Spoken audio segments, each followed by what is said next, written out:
Hello बच्चों, आइए देखते हैं एक प्रश्न। सिद्ध कीजिए कि निम्नलिखित बिंदु संरेखीय हैं। कोष्टक में 1 कॉमा माइनस 1 कॉमा कोष्टक में 2 कॉमा 1 और 4 कॉमा 5। तो हम क्या करेंगे, यहाँ पे मुख्य अवधारणा लिखेंगे। मुख्य अवधारणा, तो ये क्या होगा इस प्रश्न के लिए। तो देखिए यहाँ पे कह रहा है कि क्या ये बिंदु संरेखीय है, हमें ये सिद्ध करना है। तो देखिए संरेखीय कब होता है, जब तीनों बिंदु एक ही रेखा पे स्थित होते हैं। और जब तीनों बिंदु एक ही रेखा पे स्थित होंगे तो इससे त्रिभुज तो बनेगा नहीं, तो उसका क्षेत्रफल क्या होगा, शून्य के बराबर हो जाएगा। और त्रिभुज का क्षेत्रफल क्या होता है, अगर आपके पास ये एक त्रिभुज दिया गया है जिसका शीर्ष ए है, इसका निर्देशांक x1 कामा y1, और यहाँ पे बिंदु बी इसका निर्देशांक x2 कामा y2, और यहाँ पे बिंदु सी जिसका निर्देशांक x3 कामा y3।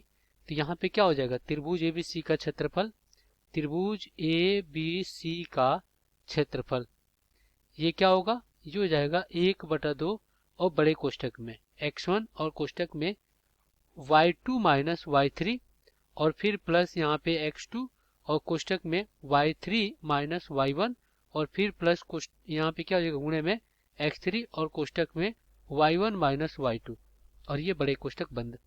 हम यहाँ पे जो बिंदु है तो यहाँ पे क्या हो जाएगा, देखिए बिंदु दिया गया 1 कॉमा माइनस 1 और फिर 2 कॉमा कितना दिया गया 1 और कितना दिया गया है यहाँ पे 4 कॉमा 5।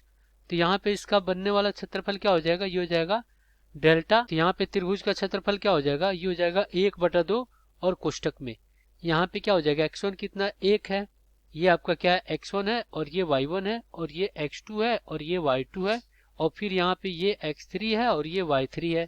तो यहाँ पे y2 माइनस y3, तो y2 कितना 1 है और y3 कितना है यहाँ पे 5 है, तो ये हो जाएगा -5 और फिर प्लस x2 यहाँ पे दिया गया है देखिए 2, तो ये हो गया 2।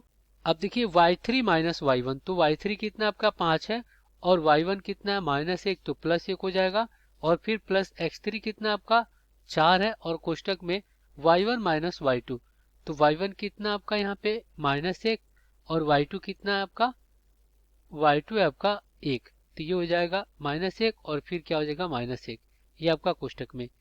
तो यहाँ पे क्या हो जाएगा, त्रिभुज का क्षेत्रफल बराबर 1/2 और कोष्टक में त्रिभुज का क्षेत्रफल 1/2 और कोष्टक में देखिए -4 और एक गुणा करेंगे तो -4 हो जाएगा।